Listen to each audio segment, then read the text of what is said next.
കണ്ണൂർ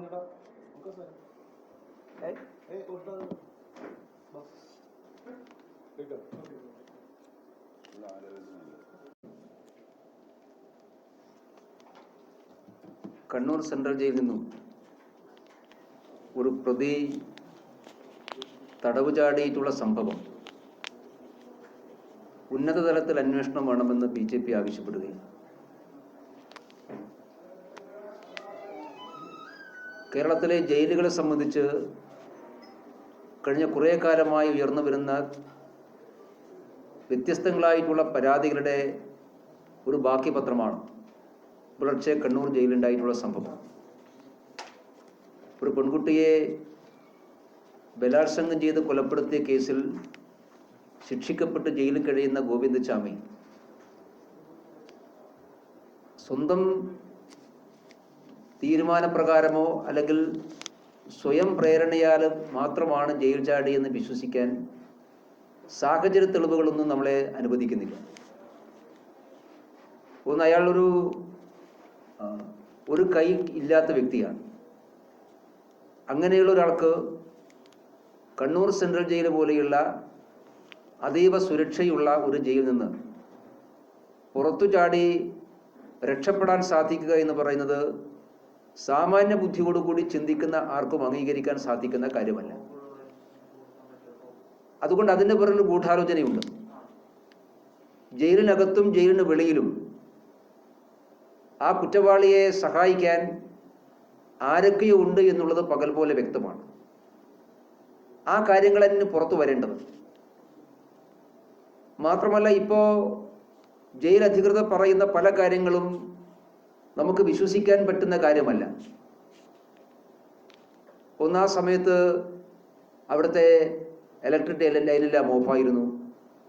ഇത്രയും ഉയരത്തിലുള്ള മതിൽ അയാൾ ഒറ്റക്ക് ചാടിക്കടന്നു. എന്നിട്ട് ആരുടെയും ശ്രദ്ധയിൽ പോകാതെ നടന്നുപോയി.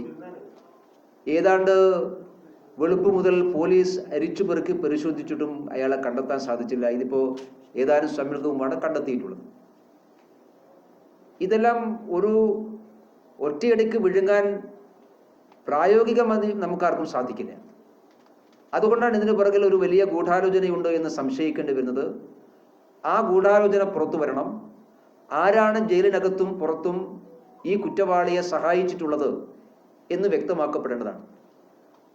പ്രത്യേകിച്ചും കേരളത്തിലെ ജയിലുകൾ നിയന്ത്രിക്കുന്നത് ജയിൽ വകുപ്പല്ല, ഓരോ ജയിലുകളും കേന്ദ്രീകരിച്ചുകൊണ്ട് വലിയ മാഫിയ സംഘം പ്രവർത്തിക്കുന്നു എന്നുള്ളത് നേരത്തെ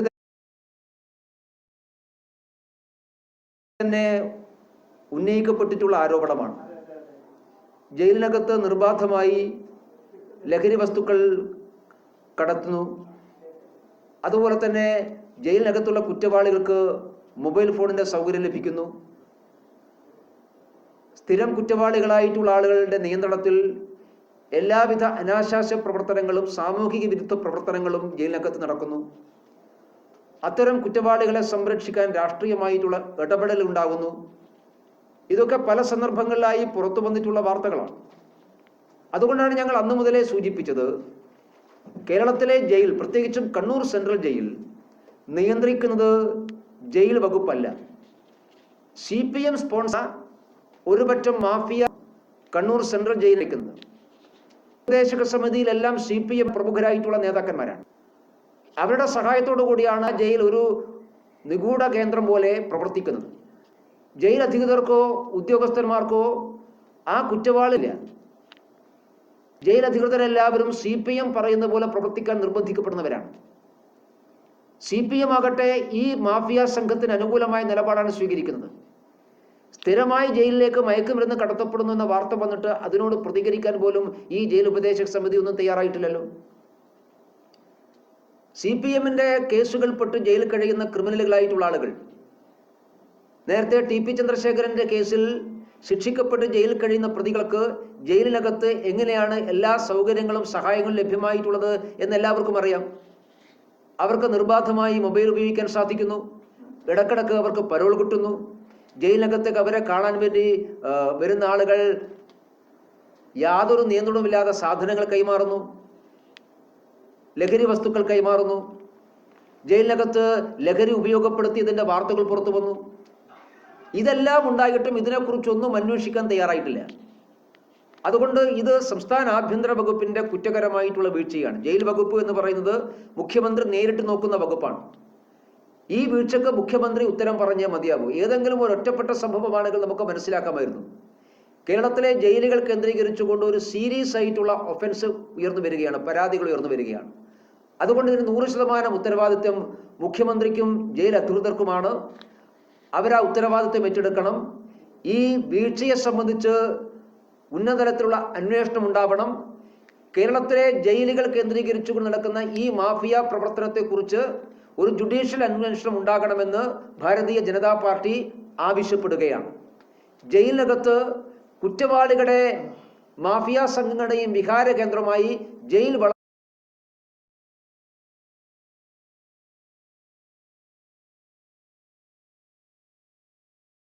ൾക്ക് രക്ഷപ്പെടാൻ സാധിക്കുന്ന സാഹചര്യം ജയിലിനകത്ത് ഒരുക്കപ്പെടാൻ വേണ്ടി പാടില്ല. മദ്യത്തിന്റെയും മയക്കുമരുന്നിന്റെയും സാമൂഹ്യ വിരുദ്ധ പ്രവർത്തനത്തിന്റെയും കേന്ദ്രമായിട്ട് ജയിൽ മാറാൻ വേണ്ടി പാടില്ല. ഇത് അവസാനിപ്പിക്കാൻ ഈ നെക്സസിന് ജുഡീഷ്യൽ അന്വേഷണം വേണമെന്ന് ഭാരതീയ ജനതാ പാർട്ടി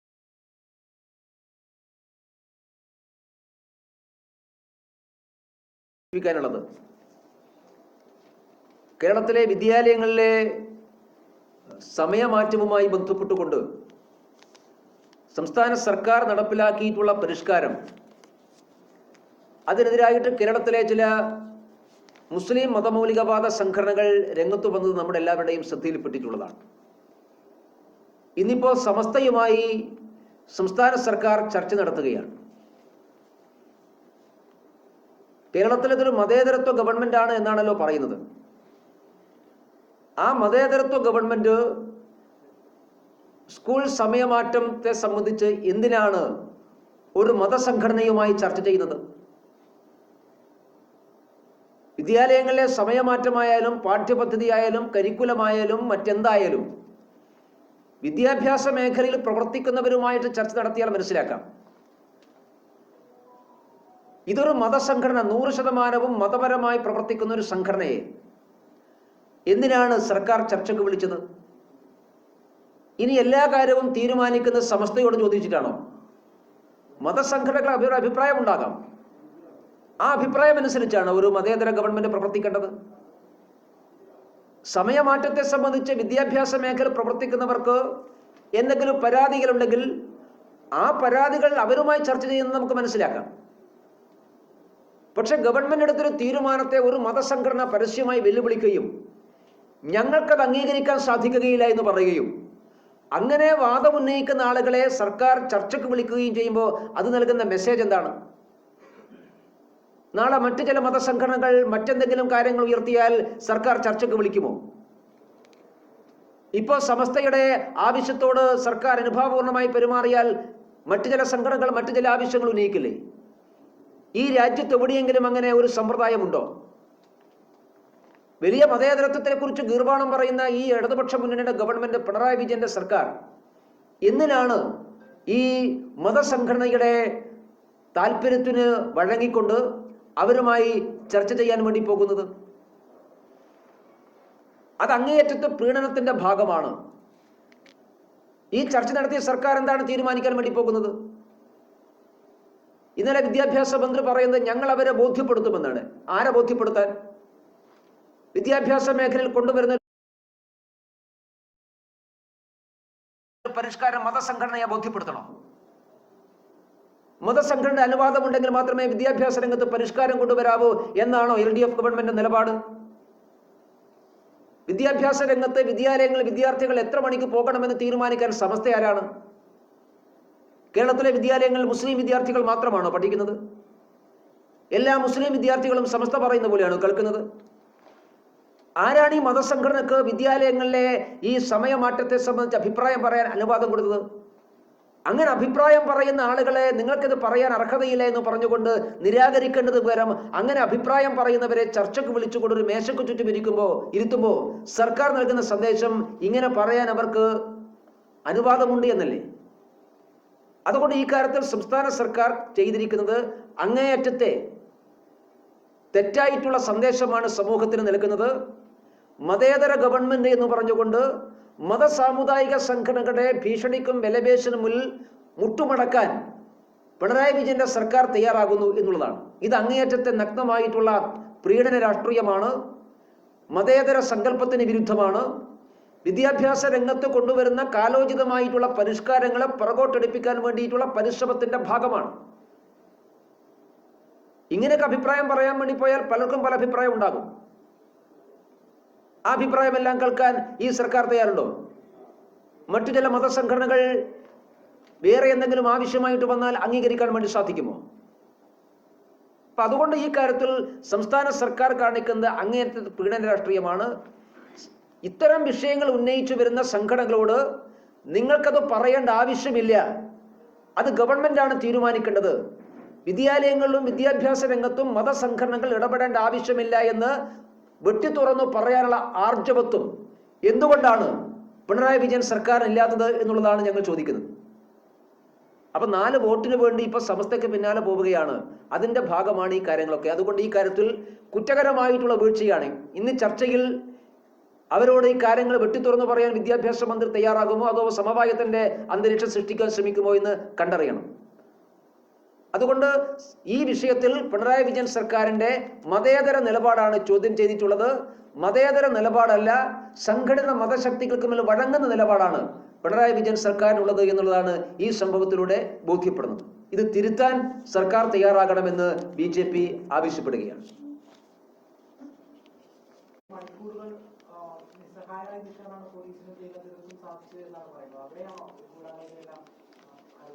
ആരുടെയെങ്കിലും സഹായമില്ലാതെ എന്തായാലും ഈ ഗോവിന്ദചാമിക്ക് ജയിൽ ചാടാൻ സാധിക്കില്ല. കണ്ണൂർ ജയിലിൽ നിങ്ങൾ ചിലരെങ്കിലും കണ്ടിട്ടുണ്ടാകും, പോയിട്ടുണ്ടാകും. നല്ല ആരോഗ്യമുള്ള ഒരാൾക്ക് പോലും ആ മതിൽ അത്ര എളുപ്പത്തിൽ ചാടാൻ വേണ്ടി സാധിക്കില്ല. അതും ഒരു കൈ ഇല്ലാത്ത ഒരാൾക്ക് എങ്ങനെ ചാടാൻ കഴിയും? അങ്ങനെ ഒരു അമാനുഷികൻ, ബാഹുബലിയൊന്നുമല്ലല്ലോ അയാൾ. അപ്പൊ ആരോ സഹായിച്ചിട്ടുണ്ട്. കണ്ണൂർ ജയിലിന്റെ ചുറ്റുപാടും പോലീസിന്റെ ബന്ദോബസ്തുള്ളതാണ്. ഈ ബന്ദോബസ്തുള്ള സ്ഥലത്ത് ഈ 11 മണി വരെ അദ്ദേഹം എങ്ങനെ സ്വൈരമായിരുന്നു? നാട്ടുകാർ രംഗത്തിറങ്ങിയിട്ടാണ് ഇപ്പൊ കണ്ടുപിടിച്ചിട്ടുള്ളത്. പോലീസിന്റെ കഴിവല്ല, നാട്ടുകാരാണ് കണ്ടുപിടിച്ചിട്ടുള്ളത്, നാട്ടുകാരാണ് വിവരങ്ങൾ കൊടുത്തിട്ടുള്ളത്. അപ്പൊ അങ്ങനെയൊക്കെ അന്വേഷിച്ചാൽ മതി എന്ന് ആരോ പോലീസ് നിർദ്ദേശം നൽകിയിട്ടുണ്ടാകും. ഒരു കാര്യം ഉറപ്പാണ്, ഒരു ബാഹ്യ ഇടപെടലില്ലാതെ, സഹായമില്ലാതെ ഈ സംഭവം ഉണ്ടാകില്ല. അത് ജയിലിനകത്താണോ പുറത്താണോ എന്നാണ് നമുക്ക് അറിയേണ്ടത്. അത് കണ്ടെത്തണം.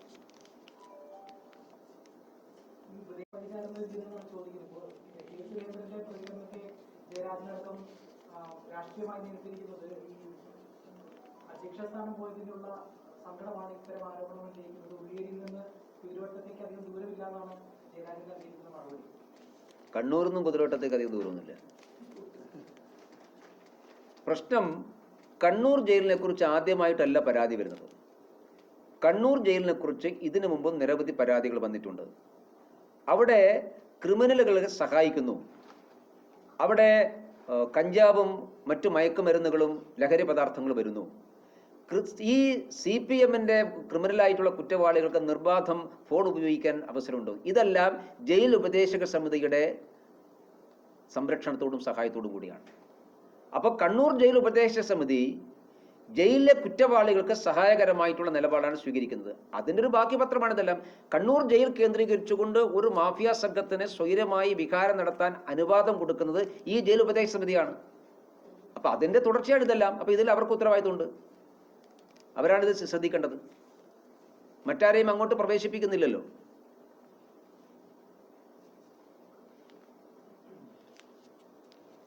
ഓക്കെ, അപ്പോൾ മറ്റു ചോദ്യങ്ങളൊന്നും ഒരു കാര്യം കൂടി നിങ്ങൾ ശ്രദ്ധയിൽപ്പെടുത്താനാണ്. സംസ്ഥാന തെരഞ്ഞെടുപ്പ് കമ്മീഷൻ ഇന്നലെ വോട്ടർ പട്ടിക പ്രസിദ്ധീകരിച്ചിട്ടുണ്ട്. വ്യാപകമായിട്ടുള്ള ക്രമക്കേടുകളാണ് വോട്ടർ പട്ടികയിലുള്ളത്. നമുക്ക് വോട്ടർ പട്ടിക പരിശോധിച്ചുകൊണ്ട് വോട്ടർ പട്ടിക പുതുക്കാനുള്ള ശ്രമം നടക്കുമ്പോൾ ഒരു വാർഡിലെ വോട്ടർമാരൊക്കെ 10, 60, 70 വോട്ട് അപ്പുറത്തെ വാർഡുകളിലൊക്കെ മാറ്റിയിട്ടുണ്ട്. അതും തൊട്ടടുത്ത വാർഡുകളിലേക്കല്ല, 2, 3, 4 വാർഡുകൾക്കപ്പുറത്തുള്ള വാർഡിലേക്കൊക്കെയാണ് മാറ്റിയിട്ടുള്ളത്.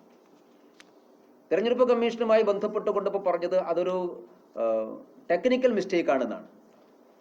ഈ ടെക്നിക്കൽ മിസ്റ്റേക്കിന്റെ ഉത്തരവാദിത്വം ആരേറ്റെടുക്കും?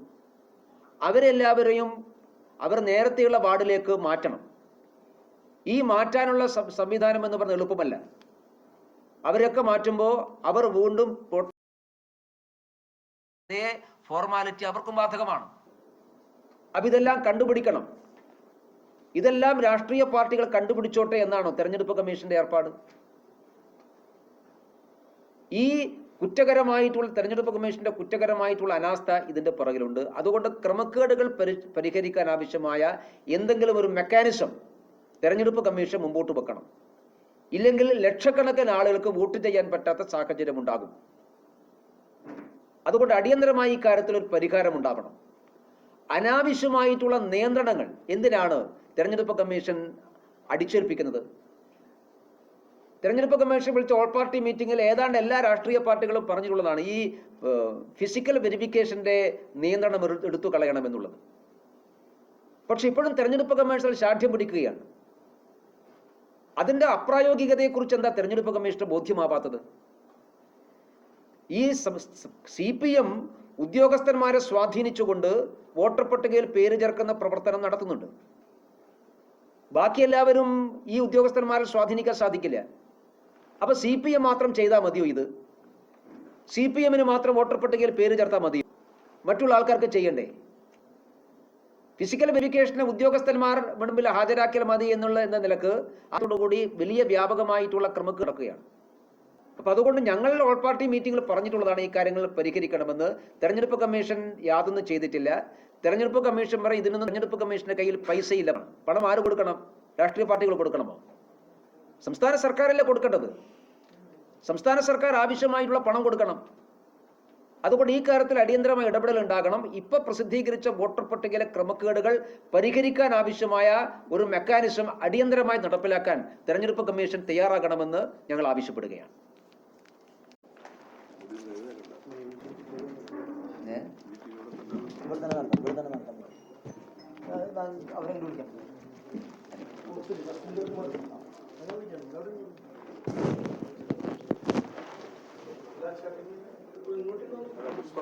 എടുത്തോണ്ട് വന്നാൽ മതി.